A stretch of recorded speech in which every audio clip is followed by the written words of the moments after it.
Welcome back to Investing Wizards. It's my pleasure to have Ross Yarrow, who works at Baird, on this episode and talking about a lot of interesting things that we have prepared for you. But first, wanted to start off with welcoming you to the show. Thanks a lot for being here, Ross. Thanks for having me. It's great to be on here. And maybe we could spend a couple of minutes talking about your day job and how you're involved in the market at Baird.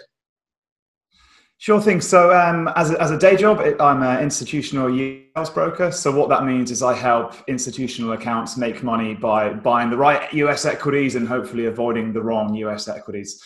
I've got clients in Europe and also some in Asia. Baird, we cover about 700 US stocks, privately owned. But I also spend a huge amount of time, bit of a data geek, trying to come up with interesting ways of looking at the market, looking at market dynamics, and helping people from a strategic and a risk management point of view as well, so to manage their portfolios most efficiently. Cool. And so your side is a sell side role. You're working on the sell side. That's right. And in terms of kind of like I actually don't know how we met. I was trying to figure this out the other day. I think I was forwarded an email of yours or something, and I was like, wow, this is a really great email summarizing a lot of cool things. And I replied back asking to get added to your list, and I was happy to kind of get added and started following your work and stuff like that. But in my career, I worked on the sell side, and what's interesting is you're a different type of institutional salesperson, and so maybe you could describe kind of what do institutional salespeople do, and what are the different types of institutional salespeople in terms of their personalities and the value add they bring. Sure. So the job of an institutional sales is really to help institutional clients make as much money as they can in their respective asset class. And there's various different ways that we do this. So some people are very research driven. Some of my colleagues know the research product 10 times better than I do. Some people are very relationship driven. I try and get a balance between being research driven, being market driven, but also trying to look at things from a bit of a different angle. And I find the problem with the sales side generally is too many people think the same way. And when everybody's thinking the same way, if it's right, then it's great and it's happy days. But actually, if that's wrong, then that's going to be quite a bit of a problem. And so a large part about what I do is I try and help bust various that propagate themselves through the sales side and through the whole marketplace. So, for example, there's a lot of myths around valuation that I'd love to get stuck in today. I think there's a lot of myths around the risks involved in investing in equities. There's a lot of myths around regulation, around the Fed, around employment. So hopefully we'll be able to bust a few of those and just help people be able to think better. Because if your thinking isn't right as a starting place, then it's going to be really hard to make good investment decisions on the basis of a false premise. Yeah, and I love that point that you make, that the consensus or this kind of general accepted view of the world doesn't mean that it's wrong. I think a lot of people try to be contrarian, and everything that is consensus, they'll say, oh, I think the opposite, I'm a contrarian, which is super annoying and most of the time is wrong, because the consensus is a lot of the times right. But when it's not right is really the opportunity to make money and to really take a different view. But the reality is the reality. The reality is kind of disconnected from what people think, and eventually the groupthink connects or aligns itself with reality. So that's an interesting tidbit to mention. And then how do you, one thing I want to understand is, how do you, because you take so much time in doing research on your own and thinking about ideas, how do you handle a situation where your personal view or maybe the way you're thinking about something doesn't align with how your research department or your analyst thinks about something? Yeah, that's a great question. At Baird, we are very much free thinkers. So we're not one of the shops, and there are many, we're not one of the shops where everybody has to toe the party line and have the house view. So if we've got an analyst saying, I think stock XYZ is a sell or is a buy, absolutely. If we agree with that, we will be passing that information on to our clients and encouraging them to follow suit. But if we disagree with that, that's absolutely fine. As long as we're not propagating a different opinion as Baird house view, then we've got actually quite a large degree of freedom to be making recommendations in whichever way we like. Which again is not that common on the street. So it's nice having that freedom of thought of Baird.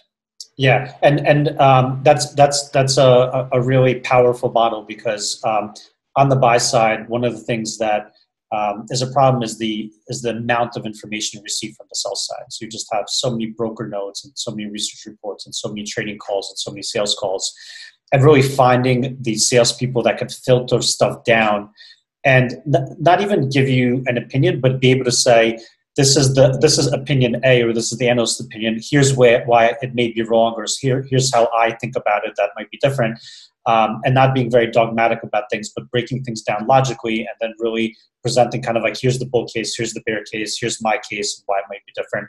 That's immense value. And I remember we had several people that were really salespeople that were really good at it, and they brought a lot of value with that in terms of distilling that information and being able to kind of say, here's what the company thinks, here's what the analysts think, here's my take on it. Absolutely. And I think, again, something that the sell side does not do very well is filter the signal from the noise. And there's an interesting phenomena called the information bias, which is that humans will always try to seek more information and try to take as many things as possible into account.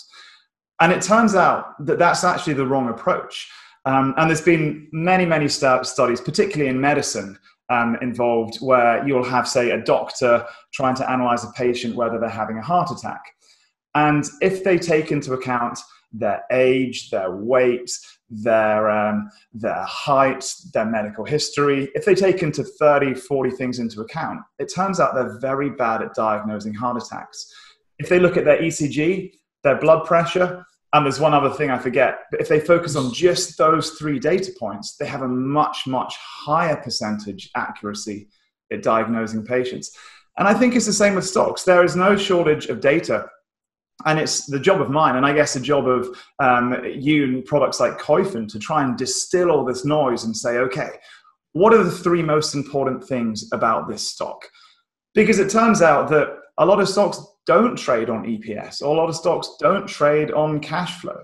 And if you spend your entire life trying to analyze and predict EPS and cash flow, whereas actually this particular stock trades on, I don't know, revenues or gross profit or subscribers or bond yields, then you've actually been taking in a lot of information which is not helpful for your decision-making process.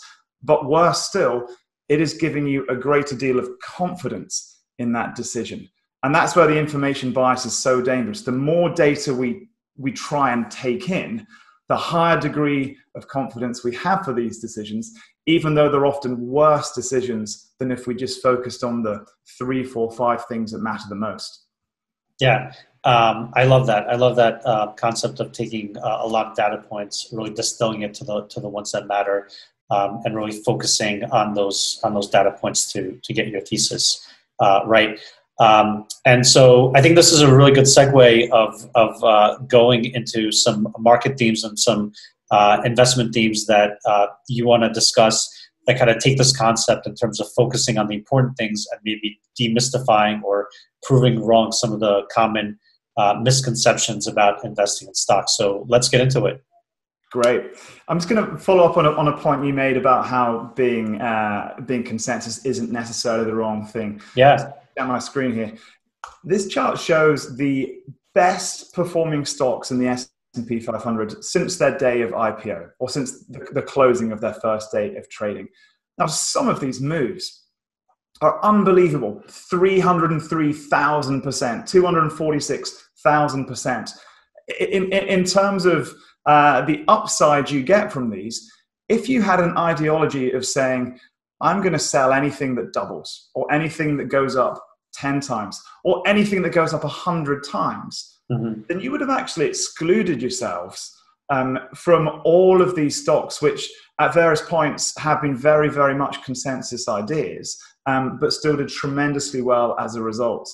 And it's one of my greatest frustrations, I think, as a broker, that there's so many people that look at a stock that has gone up and say, well, it's already gone up, I've missed it, it can't go any further. And it turns out that the top of your screen is not necessarily the top of the stock. It's the same with valuation. I love encouraging people, if they see a stock that they think is too expensive, put it in a little side basket. Make a list of those stocks that you didn't buy because you thought were too expensive. And then let's see how that basket does over time, because a lot of the time they do really quite well. One of the tricks, and I want to share my screen, one of the tricks that I learned that I really love is a lot of people will, let me try and think of a stock that's gone up a lot. So maybe something like,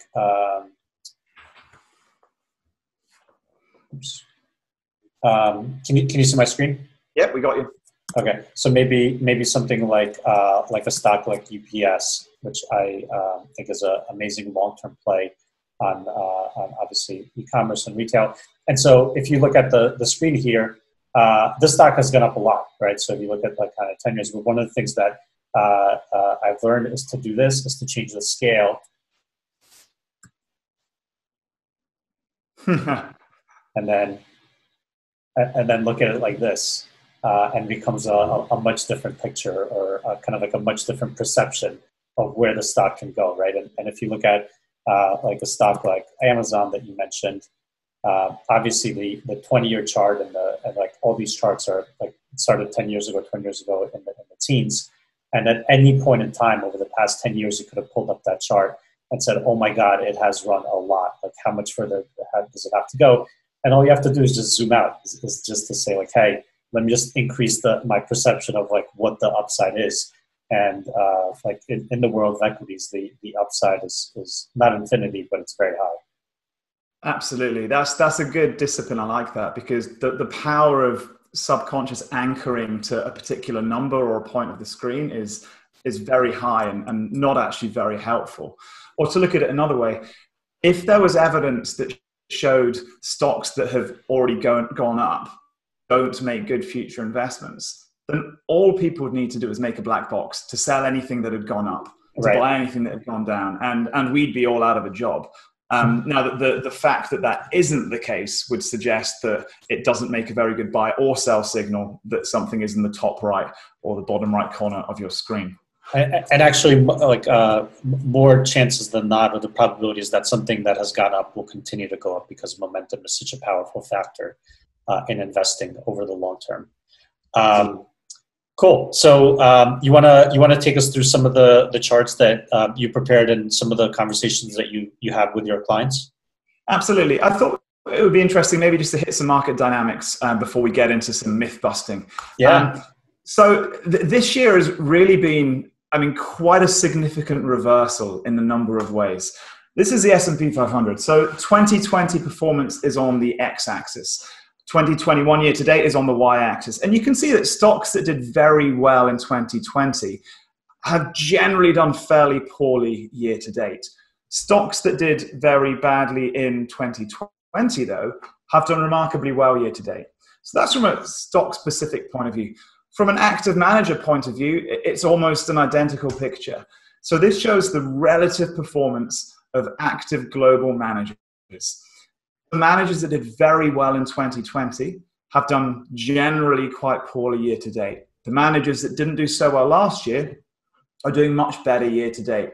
Of interest, there's only actually a very small cohort, just around 6% of active global managers that outperformed in 2020 and are outperforming year to date this year. And a big element of that is the factors that drove performance last year are completely opposite to the factors that are driving performance this year. Another big reversal, last year, everything was about multiple expansion.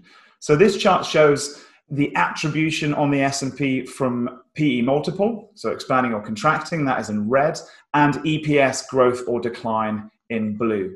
So last year, we had negative EPS growth, but that was more than outweighed by about 20% of multiple expansion here in red.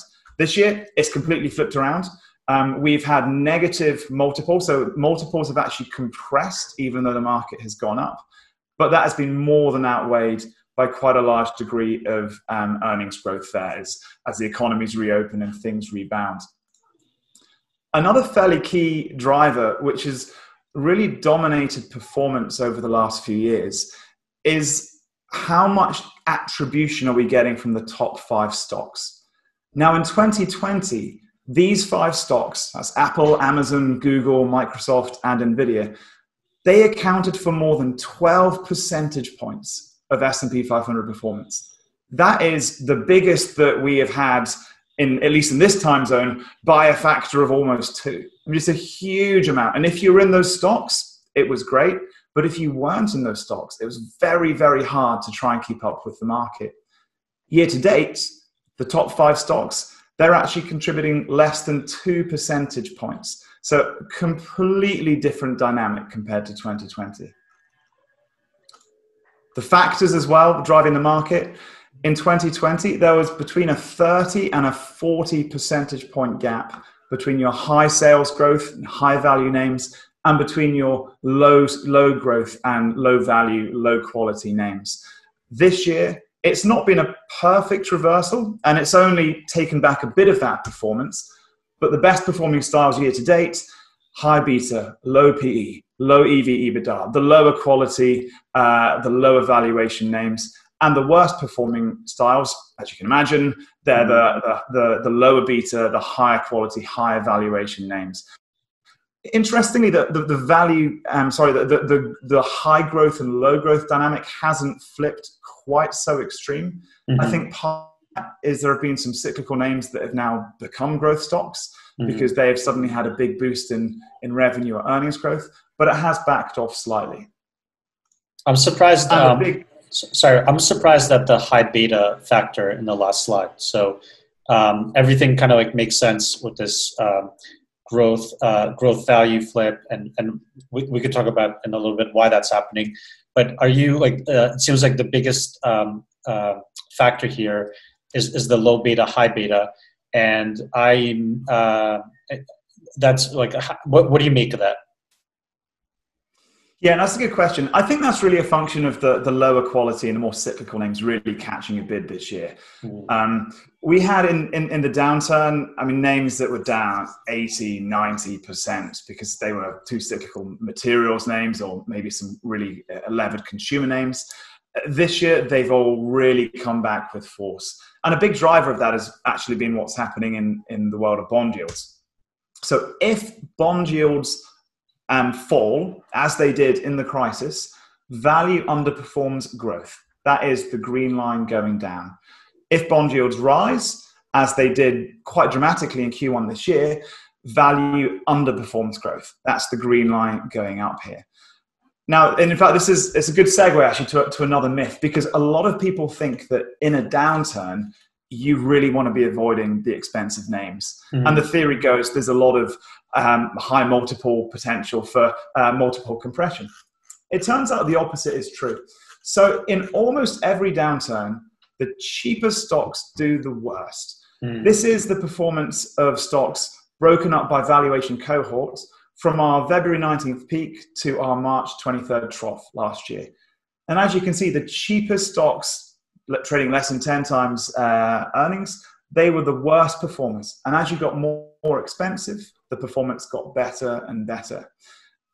Now, generally, people think this is the opposite because they are very much anchored to what happened in 2000.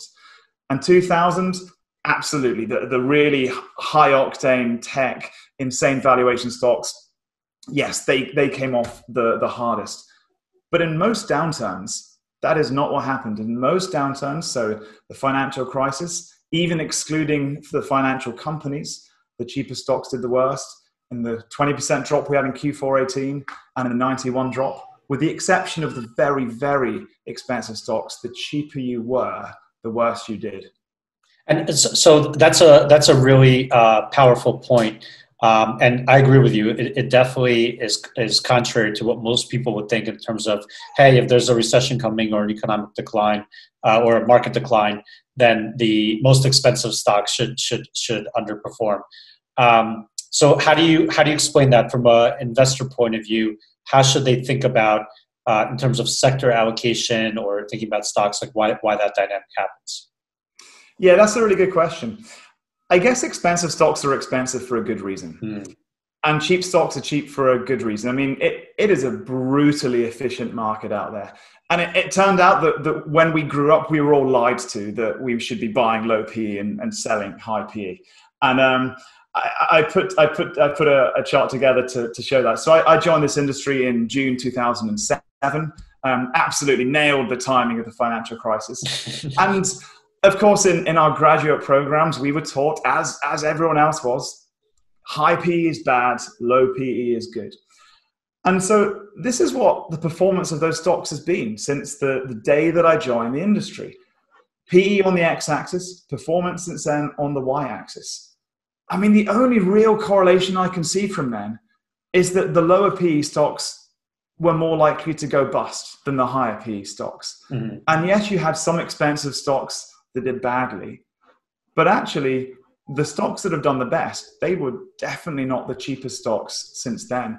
A better thing to have taught us back then would have been, why don't you go and work out what earnings growth is going to be over the next 14, 15 years? And that, as you can see from that point, has a much higher correlation than simply a pure PE factor. And I think one of the issues with PE is that how much confidence do you have in the E number? And so when it comes to a downturn like what we just had, something may look really cheap at 9 times earnings, but if that earnings number is going to go down by 80% or go into a loss-making situation, suddenly that is not so cheap as it appears. It's like I remember in 2006 and 2007, people were pitching home builders because they were so cheap. They were trading at 6 times earnings. These companies were printing money. And you know, there were some bears on the street on housing, but nobody, most people weren't predicting a housing crash, but the market sort of was, and that's the interesting part of the market. It's made up of kind of like people who aren't that smart, but together collectively they send this like really smart signal. And so, and same thing with banks. Banks were very cheap heading into the financial crisis for a reason. Similar argument with energy companies, but valuation is kind of like this double-edged sword, because if you get valuation right, it could be very powerful. You buy something cheap, it re-rates over time. But then on the flip side, valuation could imply something about the future fundamentals. And so it's a little bit of a red flag as well. Absolutely. I'm a big believer in the wisdom of crowds. I'm also a big believer in the wisdom of credit markets. And back then in 2006, credit markets were saying that there was a problem. The equity markets were saying, no, it's fine. You don't need to worry. But the credit markets knew. It was the same in the pandemic, that the credit markets started to really flag red quite a few weeks before the equity markets took their downturn. Why do you think that is? Is it something about, like, in your experience speaking with credit investors versus equity investors? You know what? I have absolutely no idea. I'm sure the credit guys would say they're smarter than the equity guys. And of course, I couldn't possibly buy into that narrative. It's a good question. If you get a good answer, let me know. Yeah, my only experience, one, is that credit people tend to be just more bearish in general. And so maybe that expression is just more apparent when there's kind of like a probability of something bad happening. And then two, probably because credit is more concerned with downside than upside in general. It just starts showing up in that market much faster than the equity people, who just think about long-term and optimistic, and credit people are really concerned about, we just want our money back. And that's kind of like like almost like a different mindset and a different risk-reward profile. Absolutely. You know, I think you've nailed it, because in equity markets, it's all about the potential upsides. In credit markets, your upside, unless you're doing high yield, is generally pretty limited, and you're often very levered. So it's all about trying to avoid the downside, and maybe being less optimistic and slightly less trusting, which is, I think, in this industry, quite a good thing. Yeah. And how do you use credit markets in your, like, what do you look at, like company CDS, or do you look at like overall credit? How do you use credit markets? So it's a bit of everything. I'm a big fan of the iTraxx crossover index. I think that's quite a good all-rounder. I like looking at sovereign credit spreads. So if we go back to the financial crisis, the Eurozone crisis, the credit market, again, it was way ahead of the curve of the equity markets. And then from specific companies as well. So quite often you'll find a situation where the equity and the credit spread has got quite a strong negative correlation. And if that breaks down, that's really telling you something. So let's say you're investing in a more speculative EV company, say, and the credit market was getting worried. If the equity market wasn't reflecting that at the time, that could be a risk. But then similarly, on the other side, if the credit market is suddenly saying, actually, you know what, we're more confident now in this company. If the equity market hasn't responded, then that can be a good opportunity to use credit as a leading indicator. Yeah, and in 2008, credit bottomed before equity bottomed. And like you mentioned, it topped before equity topped, so it's kind of interesting. And then last year in 2020, I don't know, do you recall like credit versus equity timing? Was it, if I had to guess, it was probably around the same time because that big stimulus happened like all at once. But I'm not sure kind of like the timing of that. So I don't remember when the credit markets bottomed. I remember that they were flagging warnings, 2 or 3 months before equities turned down. One thing which caught me off guard, and in hindsight was really stupid, is there was quite a lot of concentrated credit risks in the equity market, in the energy markets. And so I remember looking at that and thinking, well, maybe we can give it a whole pass. We might ignore that a little bit because there's so much concentration in energy, and maybe that's just spilling a little bit over into the other markets. It turned out that was the wrong view, and again, the credit markets were right and the equity markets were late. Yeah. There's always a reason to explain explain away why something's happening. Exactly. It's yeah. Are you familiar with the backfire effect? No, what is that? So the backfire effect, it is your psychological worst enemy. And it is the phenomena that if you have a pre-held view, you might like a certain stock or a certain political ideology. It doesn't really matter what it is. If you are presented evidence that is counter to what you believe, your pre-existing views become stronger, not weaker. And I remember when I discovered this, it's a lot easier to see in other people than it is to see in yourself, as with a lot of these psychological biases. But you can see it in social media the whole time. You'll get party X and party Y, somebody supporting one, somebody supporting the other. And you know what? They may both be giving quite good arguments and rebuts to the other person's stance. But the other people, they get even firmer in their position. And so I think as an investor, it is super important to be second guessing and questioning your own stance. And something that I quite like asking myself is, what would it take to change my mind? So if I'm bullish on stock XYZ, what would it take to change my mind? Because the last thing that I want to happen is for there to be some kind of fundamental deterioration, and then I start explaining it away and say, well, actually, that's priced in now, or okay, maybe it's not so bad.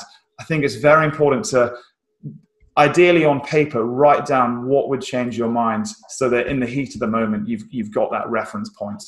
Yeah, that's interesting. And that's why investing is such a psychological challenge and so difficult, because it really reflects human behavior and psychology.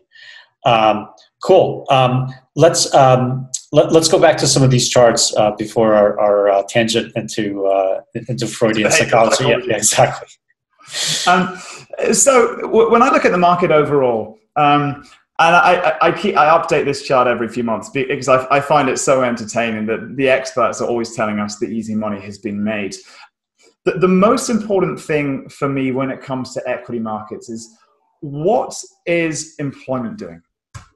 Right now, employment is rising, but we're going to look at a bit of historic employment first. So the blue line is what's called the employment to population ratio. So what percent of adults are actually working? Now, I've shaded in green times when this is rising, and the S&P 500 is in blue. And what you can see is that not the whole time, but the vast majority of the time, if employment is rising, markets do not peak for the cycle.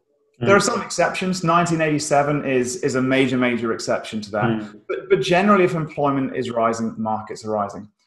What is a terrible indicator for what markets do is valuation. So what we have here is the valuation at the start of each of these years on the x-axis, Mm-hmm. and then the full year performance on the y-axis. As you can see, it's just a shotgun scatter. No correlation here. On here. There's very low correlation. You get expensive years that did well. You get expensive years that did badly. You get cheap years that do well, cheap years that do badly. There's a very low amount of use that we can get as a predictive measure. And even 2000, and I absolutely love arguing with people about this, because people hold up 2000 as this unquestionable, definitive proof that valuation is really, really important for the overall market. But they can't answer me this question. If 22 times forward earnings was the reason that markets peaked in 2000, why didn't we peak in 1999 when we were more expensive?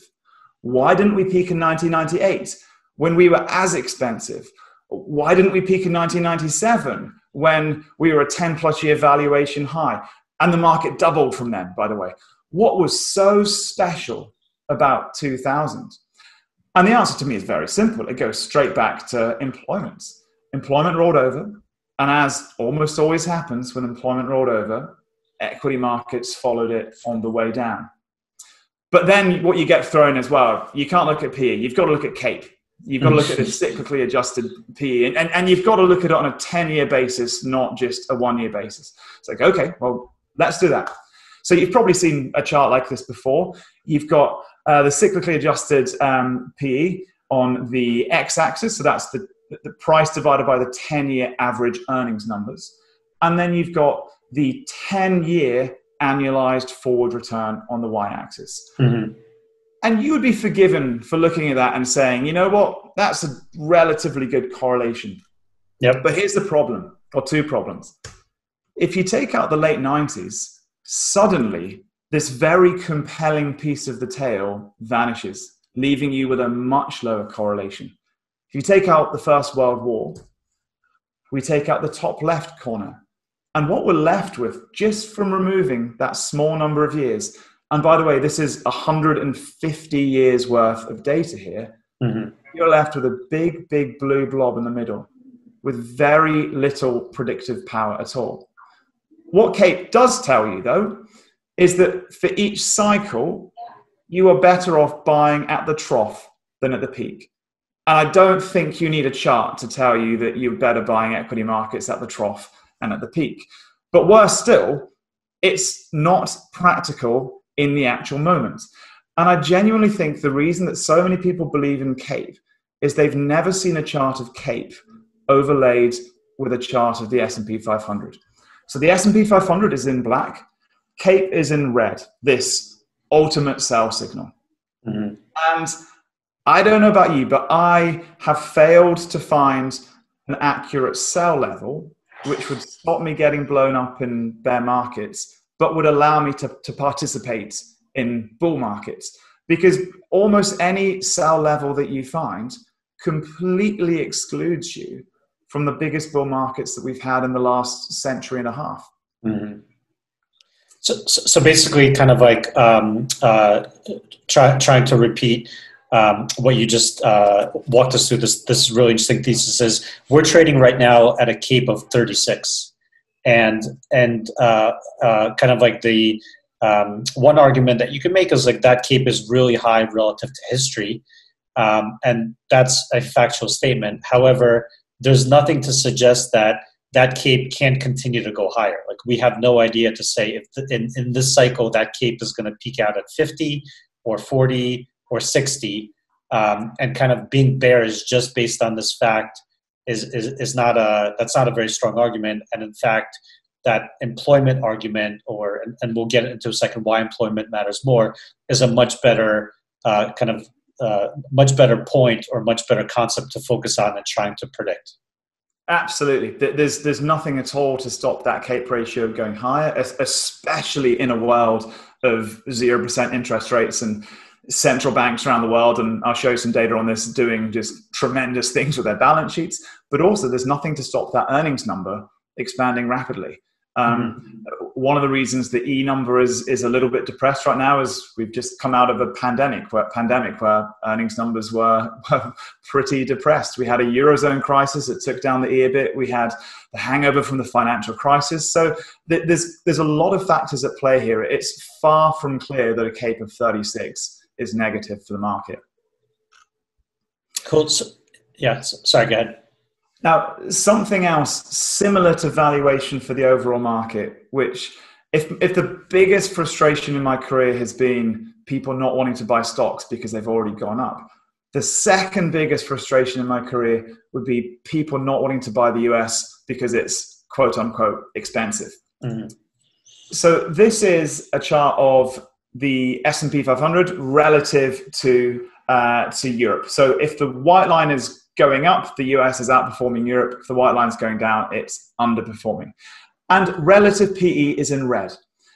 And as you can see, again, there's just no forward predictability from that line. So the US got really expensive here. It carried on getting expensive. It did pretty well. Same happened here. The US got expensive. It did very well. Then the US got really cheap over here and actually underperformed. So not only is it not a helpful indicator, it's actually a worse than useless indicator because it's been keeping people out the right markets for so long. And it turns out that the most accurate determinant of relative market performance is what relative revenues do. So here, same chart again, the white line is US versus Europe.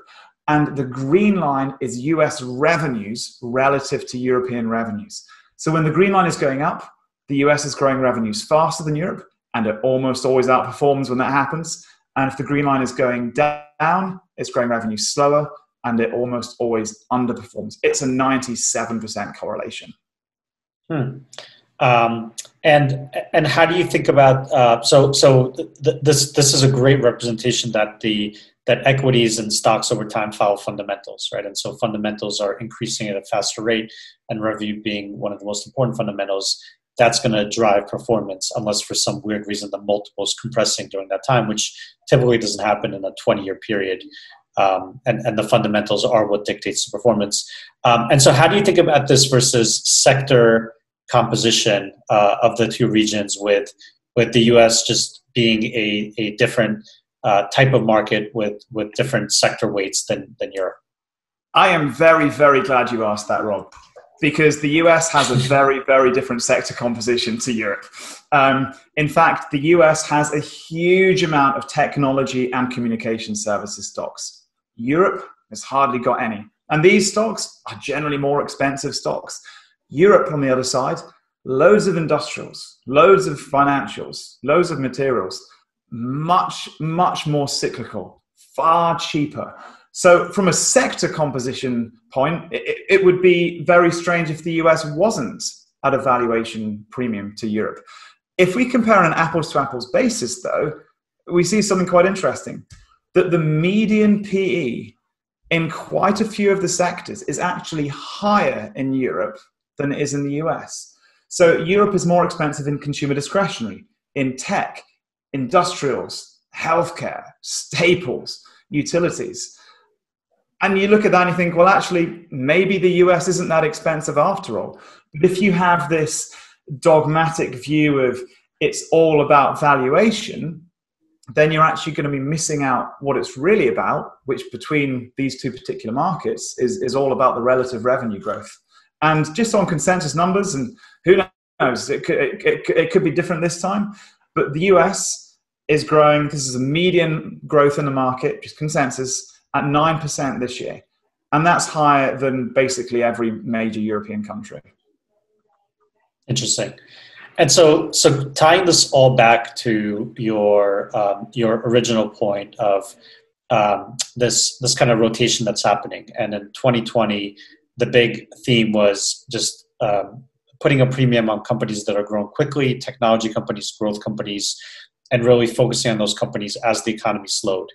And then over the past 6 months, that narrative has flipped, where high growth companies have underperformed, low growth companies have outperformed, old stodgy industries like financials, materials, energy have outperformed because they're levered to the economy and their valuations are low.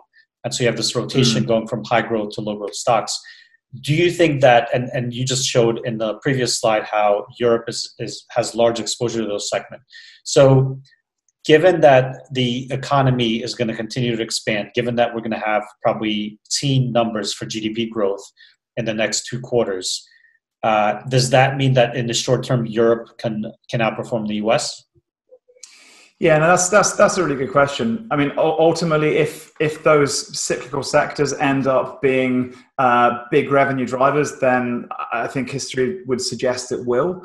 I think what the US has, or where the US has an advantage over the rest of Europe right now, is the rate of vaccination program, and that is going to be allowing economies to open a lot quicker.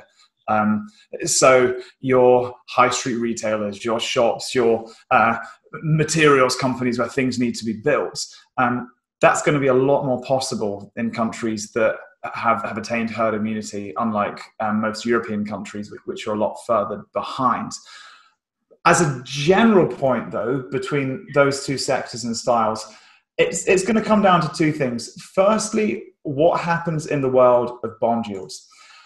And I think this is an area where there's another quite strong myth around there, because a lot of people feel that just because a recession is ending, we're going to get a rise in bond yields.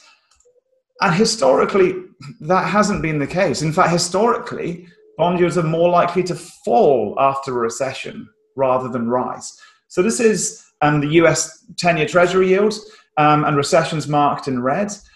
And what you can see is recession ended, bond yields fell. It ended, bond yields fell, bond yields fell. Now, bond yields rose here in the 80s, both times.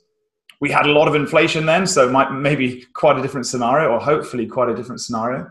Back to the 70s, bond yields fell.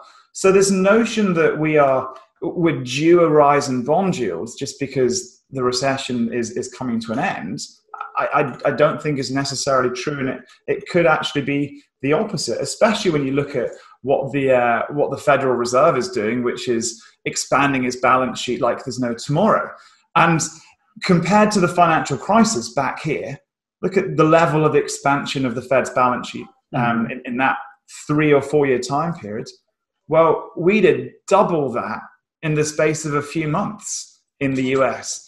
So from a monetary policy point of view, central banks, not just in the US, but around the world, I'm calling them superheroes right now, because they've definitely benefited the market. They're doing everything they can to keep bond yields as low as possible. And it's not just treasury yields. I mean, you may think that 3% on a 30-year mortgage is low enough for you, but the Fed clearly don't, because they're still buying a ton of RMBS. And they're doing everything they can to keep those borrowing costs for consumers and for businesses as low as possible. And that, again, going back to job creation, hopefully will be driving this employment ratio upwards. Now, actually, going back to the employment ratio, there's something quite important that I didn't mention. There are 2 things. Firstly, the reason that I like to talk about employment rather than unemployment is because unemployment is one of the worst statistics in the world. The way that unemployment works, and unemployment is in red here, and you can see we've had a tremendous improvement down to 6%. So we're basically back to our 2014 levels in unemployment.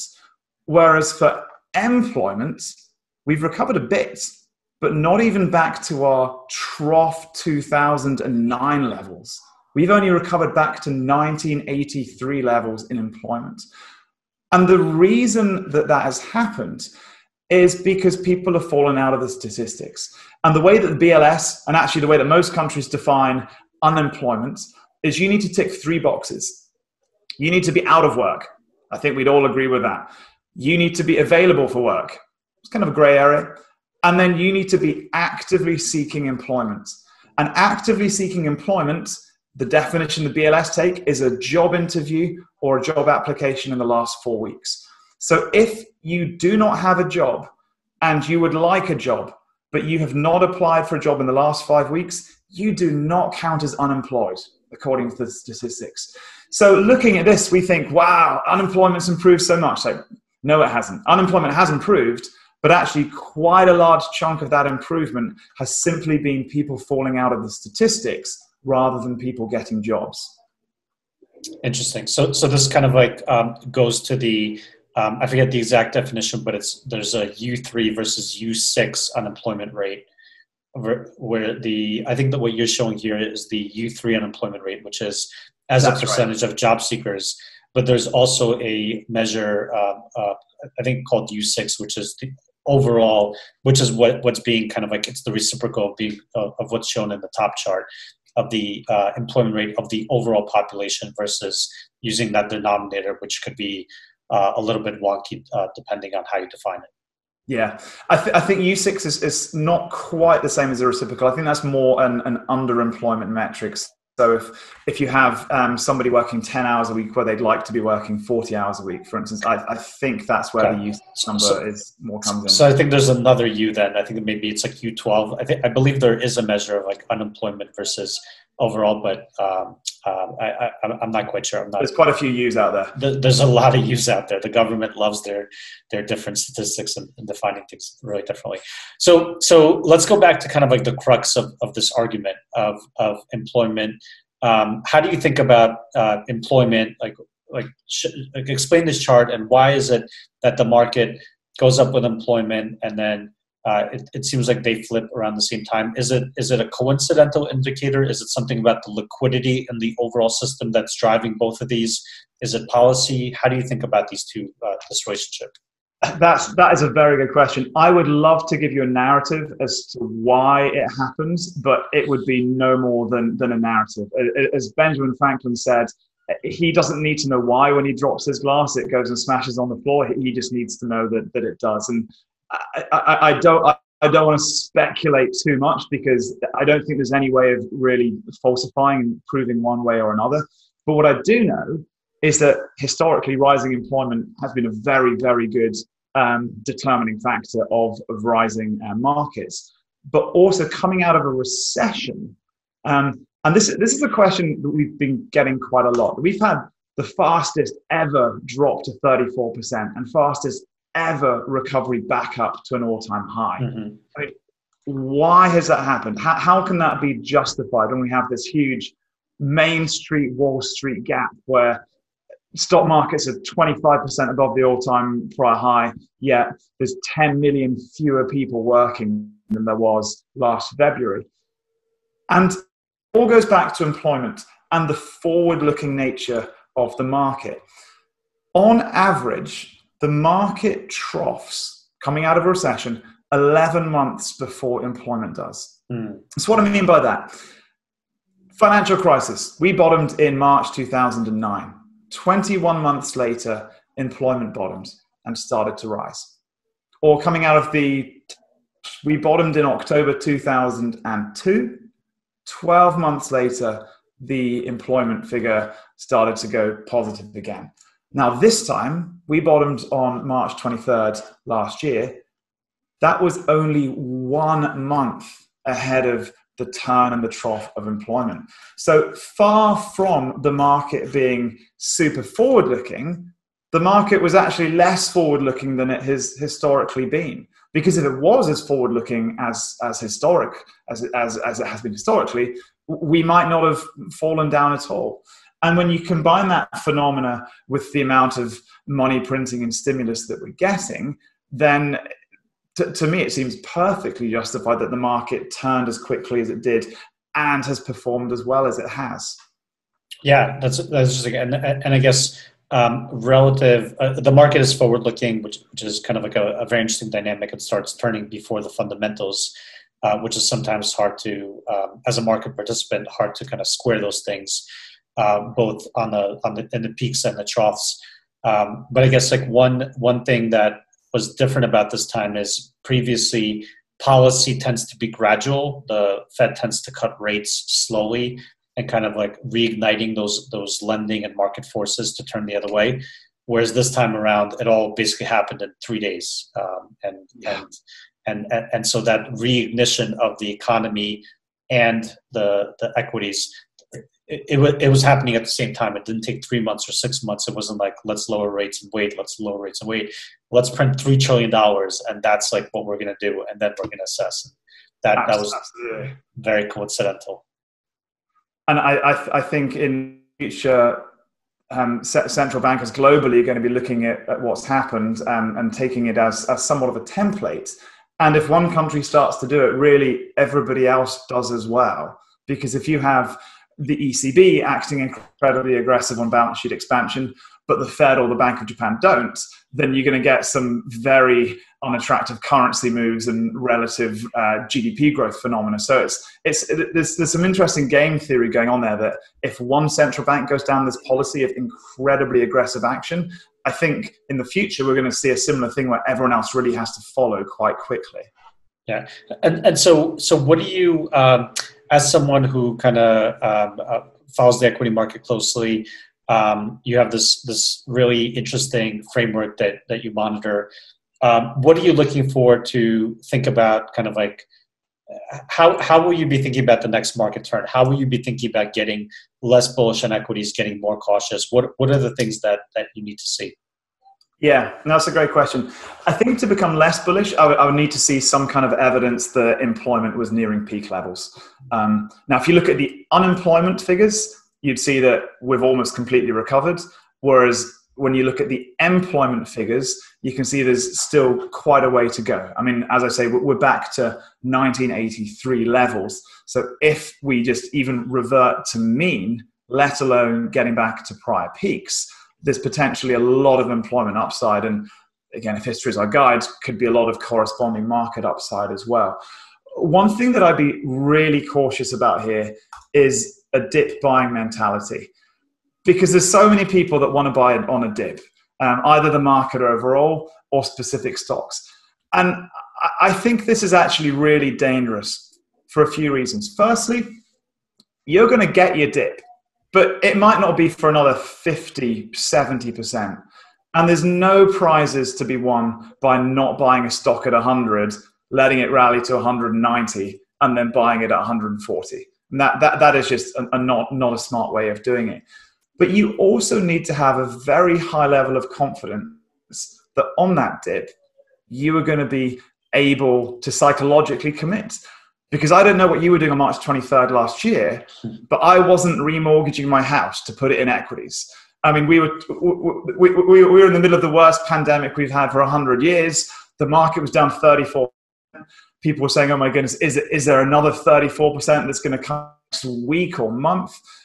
So the buy on dip mentality is actually pretty dangerous. And this chart here shows the red areas are the times when you never got an opportunity to buy lower.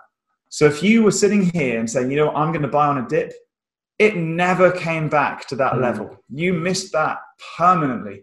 Similar for buying at an all-time high. If you avoid buying at all-time highs, you have actually avoided being a participant in every major bull market. The red times are all-time highs. The black times are not all-time highs. So I think the buying on dip mentality is a really dangerous one. And this is where I think a lot of people fundamentally misunderstand the risk associated with equities. Your risk of losing money on a one-day basis owning the S&P 500, and this is for the last 150 years, it's about 50-50. It's a coin toss. Mm-hmm. But as your investment horizon gets longer and longer, your chances of losing money go very, very low, actually quite quickly. And by the time you get to 10 years, you've only got a 10% chance of losing money. And by the way, this is inflation adjusted as well. So you've got a 10% chance of losing money in real terms. Out to 20 years, there was only 1 month in the last 150 years where you would have lost money on a 20-year basis. And by the way, if you just waited a few months, you'd have got a really, really good return after that. Was that in the 30s or 20s, or was that in the 2000? No, that 2000. Was in the 20s, I think. Okay. Yeah, I think that was in the 20s. Pretty brutal. Yeah, if you start investing right before the Depression, brutal time. Oh, yeah, awful. And I mean, don't get me wrong, like there have been bad times to sell, bad times to buy, and bad times to sell. So this is, again, inflation adjusted. This is a 10-year return on the S&P 500 going back to 1881. And there are times where you lose money on a 10-year basis. But as you take this time frame out again, look how insanely large those real returns become. And I heard a really great quote about investing in equities, which is, don't think about it as saving. Think about it as magic. Think about you've been given a magic box that you can put money in. And in 40 years, it will give you anywhere between 10 and 25 times the money back that you put in real terms. If you had that box, how much money would you be putting into it? A very magical box. I'd be putting in all my money into that box. A very magical box. Another similar thing that I think is misunderstood about risk, and it's more to do with institutional managers, is the number of stocks you have versus how volatile your portfolio is. And it turns out that each additional holding, it does reduce your portfolio volatility, but by a much, much smaller incremental amount each time. Mm-hmm. So going from a 1-stock portfolio to a 10-stock portfolio, that's a big reduction in risk. But going from 10 to 20, a bit less, 20 to 30, a bit less, and then past 30, you're not really reducing your risk by any meaningful amount beyond that. Yeah, and how do you know? How do you really closely follow 50 stocks? It's really hard. Exactly, and you get into what again I've heard called diversification. Where if you are trying to buy your 52nd favorite stock, is that really the best stock in the world for you or for your clients, or would you not be better buying something that's in your top 30 right. in order of preference? Right, absolutely. Cool. Maybe you could expand on this kind of like magic box, and the other part of this magic box is really what makes it magic is compounding. How do you think about kind of like that long-term compounding effect? Yeah, the power of compounding really is a wonder of the world, and I love the surveys that you get where people are asked if something compounds at 1% for 100 years, what do you end up with? And people are always way short of the mark. So for instance, a very simple example, and Elon Musk uses this to talk about the power of incremental improvement. If you get a 1% gain every day for a year, that works out at a 37 times gain. So if you can improve a rocket, congratulations on the SN15 landing. It's great to watch. But if you can improve anything, but it's a very small incremental amount, but keep doing that incrementally, you get amazing returns. I put together a little demonstration about saving for this. If you invest 56 cents in the market from birth to the age of 66, you would have retired a millionaire if you were retiring yesterday. Mm-hmm. 56 cents a day. That is not a huge amount of money. And this chart shows two hypothetical investors. So the first put that 56 cents, or their parents did, every day from birth until the age of 66, retires $1 million. The second one didn't start until age 10. And their portfolio is almost exactly half the size of the one who started at age 0. Or to think about it the other way around, if you started at age 0, saving for your kid, and then when they got to age 10, you stopped. Maybe you fell out about bedtime or how much they were using their computer games. You say, okay, no more money. They would have got the same as somebody who started at age 10 and carried on investing all the way to age 66, because it's that compounding impact from those early years that makes such a huge difference when you extrapolate it over long terms.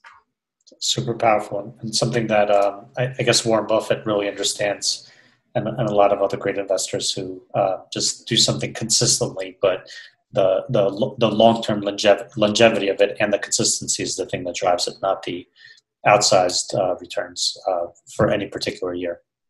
Absolutely. The old saying is it's time in the market rather than timing the market when it comes to capturing that compounding power. Cool. That's awesome. Well, I think we're going to wrap it up here. This has been probably one of the longest interviews that I've done, but definitely one of the more interesting ones because we got to touch on so many different topics, both kind of longer term, market specific, behavioral, which is great. I love closing out with one things unrelated to markets, which is if you could recommend a TV show or a movie that you've watched over the previous several months, over the previous year, just so viewers have something else to take away from this besides investing. You were going to laugh at me for this, Rob, but the best 100 episodes I think my wife and I have watched of anything is a show called Jane the Virgin. It's on Netflix, and it's about a very devout Catholic who gets accidentally artificially inseminated.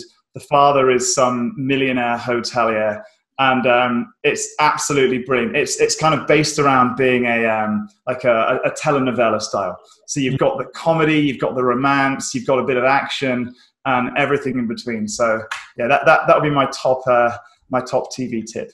That's awesome. I remembered winning a bunch of awards several years back, but I have not seen it. So cool. We'll have to check it out. Well, thanks again so much for kind of being on the show and really putting together all those really interesting charts and sharing some of your market wisdom with us. I really appreciate it. And talk to you soon. You're welcome. Thanks for having me on. And I love everything you're doing with Koyfin. Keep it up. Thanks, Ross. Take care.